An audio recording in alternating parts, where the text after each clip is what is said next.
फटाफट खबरों का सिलसिला शुरू। सुपरफास्ट 100 में मैं हूं आपके साथ अनुराग मुस्कान। नमस्कार, मैं हूं आंचल आनंद और शुरुआत करते हैं खबरों की। मुरादाबाद से जुड़ी खबर, जहां पर हालात लगातार बिगड़ते जा रहे हैं। मुरादाबाद में नेताओं को हिरासत में लिए जाने के विरोध में बीजेपी कार्यकर्ताओं और लोगों ने जमकर बवाल मचाया है। कांठ रेलवे स्टेशन पर हुए भारी पथराव में मुरादाबाद के डीएम चंद्रकांत पूरी तरह से घायल भी हो गए। एसपी धर्मवीर को भी चोटें आई। दरअसल कांठ में लोगों ने मुरादाबाद हरिद्वार रूट को जाम कर दिया था। डीएम दल बल के साथ वहां पर पहुंचे तो लोगों ने पथराव शुरू कर दिया। डीएम को कई पत्थर भी लगे। किसी तरह से भीड़ से बचाकर पुलिस उन्हें अस्पताल ले गई। मुरादाबाद के कांठ में महापंचायत में जाने से बीजेपी नेताओं को रोके जाने से ये लोग बेहद भड़के हुए थे। कांठ में रेलवे ट्रैक को जाम कर बैठे इन लोगों से पुलिस ने हटने के लिए कहा तो प्रदर्शनकारी पुलिस से ही भिड़ गए और जमकर पथराव शुरू कर दिया। भीड़ को तितर बितर करने के लिए पुलिस ने आंसू गैस के गोले दागे, लेकिन लोग रेलवे ट्रैक से हटने को ही तैयार नहीं थे। पटरी के पास पड़े पत्थरों को उठाकर ये लोग प्रदर्शनकारी पुलिस पर पत्थर फेंक रहे थे। मुरादाबाद के कांठ रेलवे स्टेशन पर पुलिस और प्रदर्शनकारियों की काफी देर तक इसी तरह से झड़प होती रही। पुलिस इन लोगों से रेलवे ट्रैक खाली करने की कहती रही तो पब्लिक की तरफ से पथराव जारी रहा। मुरादाबाद के कांठ रेलवे स्टेशन पर लोगों ने इस कदर पथराव किया कि एक बार पुलिस को भी उल्टे पांव भागना पड़ा। भारी सुरक्षा बंदोबस्त के बावजूद प्रदर्शनकारियों को रोकने में पुलिस के पसीने छूट गए। दरअसल आज सुबह ही मुरादाबाद में महापंचायत में जा रहे बीजेपी विधायक संगीत सोम को पुलिस ने हिरासत में ले लिया था, जिसके बाद से हंगामा शुरू हो गया। एक धार्मिक स्थल में लाउडस्पीकर को लेकर छिड़े विवाद पर कांठ में महापंचायत होने वाली थी। बीजेपी विधायक संगीत सोम ने कहा कि मुरादाबाद पुलिस अन्याय कर रही है और लोगों का लोकतांत्रिक हक छीनने में लगी हुई है। वह जनता की भावनाओं को दबाने की कोशिश कर रही है, तो ये गलत कर रही है और पहले इस तरीके की कई बार कर चुकी है। और मुझे तो बड़े अफसोस के साथ कहना पड़ रहा है कि लोकतांत्रिक देश में अपनी बात लोकतंत्र में रख नहीं सकते। मुरादाबाद में कांठ में महापंचायत में पहुंचने से पहले अमरोहा से बीजेपी सांसद कंवर सिंह तंवर को भी हिरासत में ले लिया गया था। साथ ही कई बीजेपी कार्यकर्ताओं नेताओं को भी पुलिस ने महापंचायत में जाने से रोक दिया। मुरादाबाद के कांठ में भारी संख्या में बीजेपी समर्थकों को भी पुलिस ने हिरासत में ले लिया है। बीजेपी कार्यकर्ताओं ने इस दौरान पुलिस के खिलाफ जमकर नारेबाजी भी की। उधर मुरादाबाद के कांठ में पुलिस की मुस्तैदी बढ़ा दी गई है। इलाके में पुलिस लगातार पेट्रोलिंग कर रही है और यहां पर नेताओं को आने से रोक दिया गया है। जो भी नेता यहां पर आने की कोशिश कर रहे हैं उन्हें हिरासत में लिया जा रहा है। महंगाई पर केंद्र की मोदी सरकार का चौंकाने वाला बयान सामने आया है। सरकार ने महंगाई बढ़ने की 4 वजह बताई हैं। केंद्र सरकार के मुताबिक महंगाई बढ़ने की पहली वजह यह है कि लोगों के खाने पीने की आदत बदली है, इसलिए महंगाई बढ़ी है। मोदी सरकार ने महंगाई बढ़ने की जो दूसरी वजह बताई है, उसके मुताबिक लोगों की आमदनी बढ़ी है, जिसकी वजह से महंगाई बढ़ गई है। देश की बढ़ती आबादी को मोदी सरकार ने महंगाई बढ़ने की तीसरी वजह बताया है और चौथी वजह मनरेगा को ठहराया गया। राज्यों के खाद्य मंत्रियों की बैठक में वित्त मंत्री अरुण जेटली ने कहा कि जमाखोरों पर लगाम लगाना जरूरी है। उन्होंने कहा कि बढ़ती आबादी को मोदी सरकार ने महंगाई बढ़ने की तीसरी वजह बताया है और चौथी वजह मनरेगा को ठहराया गया। राज्यों के खाद्य मंत्रियों की बैठक में वित्त मंत्री अरुण जेटली ने कहा कि जमाखोरों पर लगाम लगाना जरूरी है। उन्होंने कहा कि जमाखोरी के चलते जुलाई से दिसंबर तक के बीच कई चीजों के दाम बढ़ जाते हैं। जुलाई से दिसंबर तक का हर वर्ष की अवधि होती है। कुछ वस्तुओं की कीमतें बढ़ती हैं। जो लोग जमाखोरी करते हैं कि बाद में थोड़ा महंगी बिकेगी, उसको जमाखोरी करके इकट्ठा कर लेते हैं। खाद्य और उपभोक्ता मंत्री रामविलास पासवान ने कहा है कि देश में अनाज का भारी भंडार है। पासवान ने भी माना कि जमाखोरी के चलते ही कीमतें बढ़ रही हैं। उन्होंने जमाखोरों पर लगाम के लिए कानून बनाने की बात कही।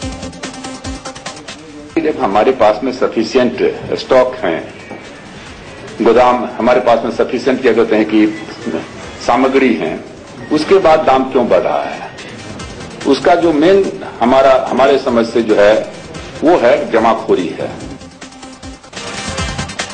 मोदी सरकार महंगाई की एक और मार देने वाली है। पेट्रोलियम मंत्रालय ने रसोई गैस सिलेंडर 250 रुपए की बढ़ोतरी का प्रस्ताव तैयार किया है। क्रेडिट पारित पैनल की सिफारिशों को मानते हुए पेट्रोलियम मंत्रालय अब यह प्रस्ताव कैबिनेट में रखने वाला है।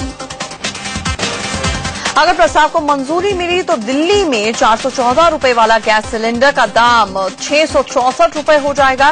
मुंबई में 448 रुपए 50 पैसे का सिलेंडर ₹698.50 में बिकने लगेगा। कोलकाता में यही दाम 416 से 666 हो जाएगा। न सिर्फ रसोई गैस के सिलेंडर में बल्कि केरोसिन तेल के रेट में भी बड़े इजाफे की तैयारी की गई है। क्रेडिट पारित पैनल की सिफारिशों को मानते हुए पेट्रोलियम मंत्रालय ने केरोसिन तेल ₹5 प्रति लीटर बढ़ाने का प्रस्ताव तैयार किया है। साथ ही पेट्रोलियम मंत्रालय ने पहले की ही तरह डीजल में प्रति महीने की बढ़ोतरी को बरकरार रखने का फैसला किया है, यानी कि हर महीने डीजल में प्रति लीटर 50 पैसे का इजाफा होगा। केरल के मुख्यमंत्री ओमान चांडी ने कहा है कि इराक में आतंकवादियों के कब्जे से रिहा हुई 46 भारतीय नर्सें शनिवार को अपने गृह राज्य लौट आएंगी। उन्होंने बताया कि एयर इंडिया का एक विमान दिल्ली से इरबिल जाएगा और नर्सों को लेकर शनिवार सुबह लौट आएगा। केरल के मुख्यमंत्री ओमान चांडी ने कहा है कि इराक के इरबिल जाने वाले विमान में केंद्र और केरल सरकार के एक अधिकारी मौजूद रहेंगे। नर्सें इरबिल में विमान पर सवार होकर निकलेंगी और शनिवार सुबह करीब 7 बजे ये विमान कोची पहुंचेगा। इससे पहले इराक में आतंकियों के कब्जे में फंसी भारत की सभी 46 नर्सों के परिजनों के लिए राहत की खबर आई। आतंकी संगठन ISIS ने सभी नर्सों को रिहा करके वहां मौजूद भारतीय अधिकारियों को सौंप दिया। बंधक बनी सभी नर्सों ने खुद अपने परिवार वालों को संपर्क करके बताया कि उन्हें आतंकियों ने इरबिल एयरपोर्ट जाने को कहा। इसी के बाद ये मान लिया गया कि भारतीय नर्सें अब वतन लौट सकती हैं। इलाहाबाद का एक परिवार इराक में दहशतगर्दी के माहौल के बीच सुरक्षित अपने घर लौट आया। परिवार के 3 लोग इसे चमत्कार से कम नहीं मान रहे। लंबे इंतजार के बाद आखिरकार वैष्णो देवी जाने वाले श्रद्धालुओं की एक बड़ी मुराद पूरी हो गई है। प्रधानमंत्री नरेंद्र मोदी ने कटरा उधमपुर रेलवे सेवा का उद्घाटन आज किया और हरी झंडी दिखाकर कटरा स्टेशन से पहली ट्रेन श्री शक्ति एक्सप्रेस को रवाना किया। इस ट्रेन को श्री शक्ति एक्सप्रेस के रूप में जाना जाए ताकि माता वैष्णो देवी के चरणों में हम जा रहे हैं, इसकी अनुभूति यात्रियों को लगातार होती रहे। कटरा से पहली ट्रेन को हरी झंडी दिखाने से पहले पीएम नरेंद्र मोदी ने ट्रेन का मुआयना भी किया। वो ट्रेन के अंदर गए और बोगियों में घूम घूम कर जायजा लिया। प्रधानमंत्री ने कटरा रेलवे स्टेशन का भी उद्घाटन किया। इस मौके पर उनके साथ जम्मू कश्मीर के सीएम उमर अब्दुल्ला, रेल मंत्री सदानंद गौड़ा, रेल राज्य मंत्री मनोज सिन्हा, पीएमओ मंत्री जितेंद्र सिंह भी मौजूद थे। उधमपुर कटरा रेलवे लाइन शुरू हो जाने से अब वैष्णो देवी जाने वाले श्रद्धालु सीधे कटरा पहुंचेंगे। पीएम ने कहा कि नई ट्रेन की ये सौगात सिर्फ जम्मू कश्मीर वासियों के लिए नहीं बल्कि पूरे देश के लिए है।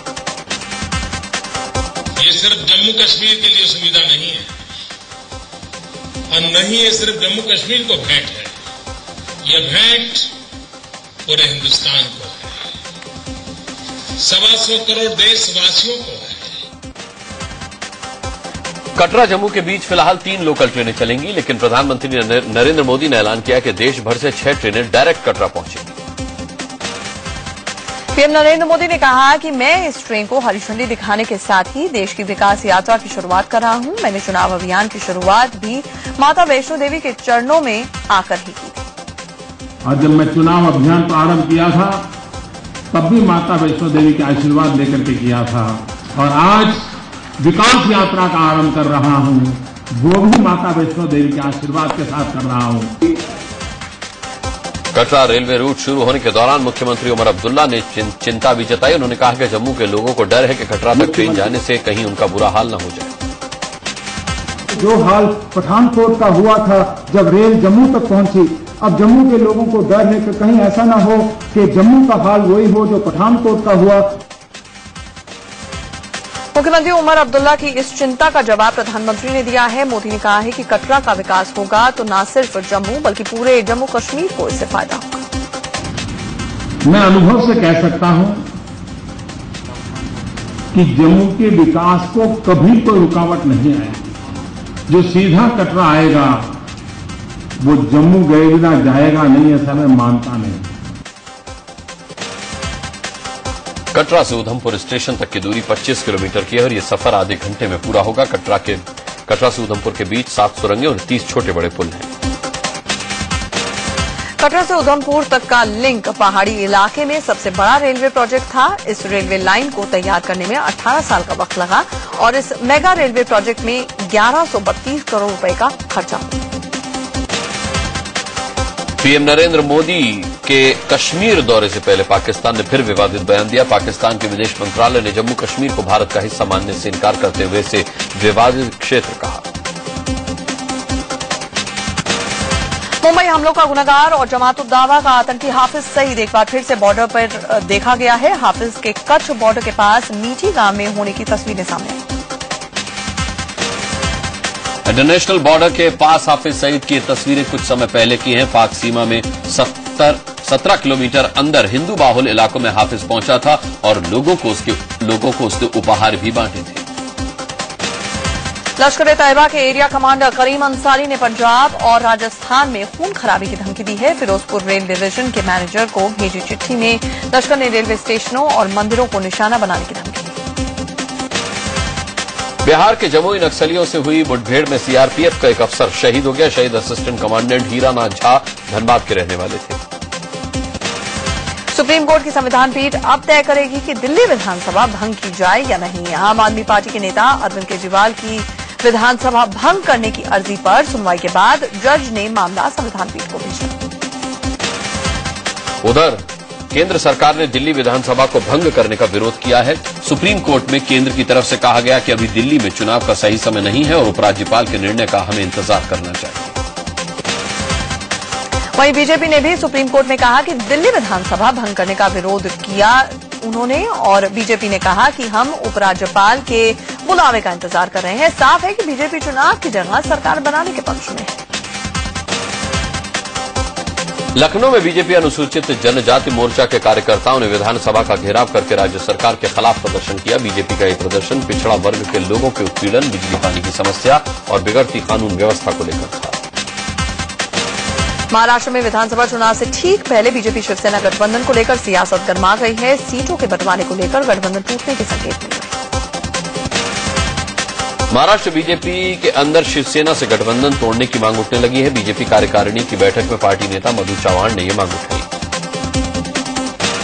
गठबंधन को लेकर महाराष्ट्र बीजेपी के अध्यक्ष देवेंद्र फडणवीस ने कहा है कि उनकी पार्टी महाराष्ट्र की सभी विधानसभा सीटों पर चुनाव की तैयारी कर रही है, लेकिन उन्होंने साफ किया कि वो अपने दोस्तों के साथ चुनाव लड़ेंगे। हमने पूरे 288 जो मतदार संघ है वहां के हमारे कैडर को काम पे लगने को कहा है। तो मुझे लगता है इसमें कन्फ्यूजन की कोई बात ही नहीं है। हम लोग तैयारी पूरी कर रहे हैं, लेकिन साथ में हमारे जो दोस्त हैं उनको लेकर ही हम लड़ने वाले हैं, ये स्पष्ट है। महाराष्ट्र में विधानसभा की 288 सीटें हैं। सूत्रों से खबर है कि बीजेपी और शिवसेना के बीच सीटों के बंटवारे को लेकर पसोपेश की स्थिति है। जो पार्टी ज्यादा सीटें जीतेगी, सीएम पद के लिए उसकी दावेदारी ज्यादा मजबूत होगी। गठबंधन को लेकर शिवसेना के प्रवक्ता संजय राउत ने सफाई दी है। संजय राउत ने कहा है कि बीजेपी शिवसेना के गठबंधन में कोई दरार नहीं है। उद्धव ठाकरे और राजनाथ के बहुत अच्छे संबंध हैं। भोपाल में कांग्रेस विधायकों ने व्यापम घोटाले पर शिवराज सरकार के खिलाफ प्रदर्शन किया। सत्यदेव कटारे की अगुवाई में विधायकों ने नारेबाजी करते हुए मुख्यमंत्री के इस्तीफे की मांग की। मध्य प्रदेश के जबलपुर में नेताजी सुभाष चंद्र बोस मेडिकल कॉलेज के डीन ने अपने घर में सुसाइड कर लिया। मेडिकल कॉलेज के डीन डॉक्टर डी के शौकल्य ने अपने घर के पीछे बने बगीचे में केरोसिन का तेल डालकर खुद को आग लगाई। डॉक्टर डी के शौकल्य को अस्पताल ले जाया गया, लेकिन उन्हें बचाया नहीं जा सका। कांग्रेस महासचिव दिग्विजय सिंह ने जबलपुर मेडिकल कॉलेज के डीन की मौत पर सवाल उठाए हैं। उनका कहना है कि इस मौत का संबंध व्यापम घोटाले से हो सकता है। दरअसल डॉक्टर साकल्य के डीन बनने के बाद जबलपुर मेडिकल कॉलेज में फर्जी डॉक्टरों पर सबसे ज्यादा कार्रवाई हुई। अब तक 93 फर्जी डॉक्टर बर्खास्त किए जा चुके हैं। सहारा समूह के मुखिया सुब्रत रॉय को सुप्रीम कोर्ट से राहत नहीं मिली है। सहारा की जमानत याचिका पर सुप्रीम कोर्ट ने फैसला सुरक्षित रख लिया है। सहारा समूह ने जमानत के लिए जरूरी रकम जुटाने के लिए सुब्रत रॉय को 40 दिन की पैरोल दिए जाने की मांग की। सहारा प्रमुख सुब्रत राय की मुश्किलें बढ़ती दिख रही हैं। इनकम टैक्स विभाग की अर्जी पर सुप्रीम कोर्ट ने सहारा प्रमुख सुब्रत राय से 3 हफ्ते में जवाब मांगा है। सुप्रीम कोर्ट ने सहारा से पूछा है कि इनकम टैक्स के बकाये पर कंपनी ने क्या एक्शन लिया है। कंपनी क्या एक्शन लेने वाली है वो 3 हफ्ते के अंदर बताए। आईटी ने कोर्ट में ये भी कहा है कि सहारा ने 22,000 करोड़ इकट्ठा करने के स्रोत नहीं बताए। पूर्व केंद्रीय मंत्री शशि थरूर की पत्नी सुनंदा पुष्कर की मौत पर सीबीआई जांच की मांग को लेकर के सुप्रीम कोर्ट में एक जनहित याचिका दायर की गई है। अर्जी में एक मांग की गई है कि शशि थरूर की भूमिका की जांच हो। पंजाब किंग्स 11 के अधिकारी तारा शर्मा के बयान के बाद नेस वाडिया की मुश्किलें बढ़नी तय हैं। गवाह के तौर पर दिए बयान में तारा ने प्रीति के आरोप को बिल्कुल सही बताया है और कहा है कि उन्होंने नेस और प्रीति जिंटा को झगड़ते हुए देखा था। पंजाब किंग्स 11 की हॉस्पिटलिटी हेड तारा शर्मा 30 मई को वानखेड़े स्टेडियम में मौजूद थी, जहां नेस प्रीति का विवाद हुआ था। तारा टीम के लिए सीट का इंतजाम देखती हैं। बताया जा रहा है कि प्रीति से पहले नेस ने तारा से ही झगड़ा किया था। कल से नेस वाडिया की तरफ से गवाहों का मुंबई पुलिस बयान दर्ज करेगी। पिछले दिनों नेस ने चिट्ठी लिखकर 9 गवाहों के नाम मरीन ड्राइव पुलिस को दिए थे। पुलिस सबके बयान दर्ज करने के बाद ही आगे की कार्रवाई करेगी। दिल्ली एनसीआर में गुरुवार को मानसून ने दस्तक दी और कई इलाकों में जमकर बारिश हुई। मौसम विभाग ने मानसून आने की पुष्टि की। दिल्ली के महिपालपुर इलाके की तस्वीरें आप देख रहे हैं, जहां पर झमाझम बारिश हो रही है। आसमान में इस कदर बादल छाए गए थे कि लोगों को गाड़ियों की हेडलाइट्स दिन में भी ऑन करनी पड़ी। सूरत में गन्ना किसानों को दोहरी मार झेलनी पड़ रही है। एक तरफ मानसून की देरी तो वहीं दूसरी तरफ सिंचाई विभाग ने उकाई डैम से पानी सप्लाई बंद करने का फैसला किया है। आगरा के थाना शाहगंज इलाके में एक जूता फैक्ट्री में आग लगने से हड़कंप मच गया। खबर पाकर मौके पर पहुंचे दमकल कर्मी आग बुझाने की कोशिशों में जुट गए और आग काफी फैल चुकी थी, उसे बुझाने में घंटों लग गए। जूता फैक्ट्री में आग कैसे लगी, फिलहाल ये पता नहीं चल पाया है। पंजाब के बठिंडा में होलसेल कपड़ा मार्केट में आग लगने से हड़कंप मच गया। भीषण आग से दुकानदारों को भारी नुकसान होने की बात कही जा रही है। यूपी के हाथरस में एक पावर लूम फैक्ट्री में भीषण आग लग गई। देखते ही देखते आग ने पूरी फैक्ट्री को अपनी चपेट में ले लिया। आग से लाखों का नुकसान हुआ है। इंदौर में मल्टीप्लेक्स टॉकीज वेलोसिटी में आग लगने से अफरा तफरी मच गई। भीषण आग टॉकीज के एक हिस्से को जलाकर खाक कर गई। इंदौर के नरसिया रोड इलाके में शॉपिंग कॉम्प्लेक्स में भीषण आग लग गई। आग ने कई दुकानों को अपनी चपेट में ले लिया। दिल्ली के करावल नगर इलाके में एक महिला की गला रेंगकर हत्या कर दी। गाजियाबाद पुलिस ने मुठभेड़ के बाद 1 लाख के इनामी बदमाश को गिरफ्तार कर लिया। इलाहाबाद हाईकोर्ट ने बीएचयू के कॉमर्स डिपार्टमेंट के 5 प्रोफेसरों की नियुक्ति पर सवाल उठाते हुए नोटिस जारी किया। वाराणसी के संपूर्णानंद संस्कृत विश्वविद्यालय में नियमों की अनदेखी करके एक शिक्षक की नियुक्ति का मामला सामने आया है। यूपी के प्रतापगढ़ में नाबालिग छात्रा के अपहरण, दुष्कर्म और अश्लील एमएमएस बनाने का सनसनीखेज मामला सामने आया है। प्रतापगढ़ के सर्वोदय इंटर कॉलेज के प्रिंसिपल पर आरोप है कि उसने 11वीं की छात्रा को मार्कशीट देने के बहाने बुलाया और प्रबंधक के साथ मिलकर अगवा करके सुनसान कमरे में ले गए। अश्लील एमएमएस बनाकर छात्रा को ब्लैकमेल करने की कोशिशें की गई। लखनऊ में पुलिस ने शातिर चोरों के गिरोह का भंडाफोड़ करते हुए गिरोह के 2 सदस्यों को गिरफ्तार किया है। इनके पास से 3 लाख की कीमत के गहने और कैश बरामद किया गया है। यूपी के बिजनौर में एक पंचायत ने युवाओं के मोबाइल रखने पर प्रतिबंध लगाने का तुगलकी फरमान सुनाया। इस पंचायत ने यह भी फरमान सुनाया है कि अब केवल शादीशुदा युवा, बाहर पढ़ाई के लिए जाने वाले छात्र और नौकरीशुदा युवाओं को ही मोबाइल के इस्तेमाल की इजाजत दी जाएगी। एमपी के इंदौर में एक कैदी मरीज ने झूठे केस में फंसने से परेशान होकर अपनी जान दी। महाराष्ट्र के जलगांव में देसी दूल्हा और विदेशी दुल्हन शादी के बंधन में बंधे।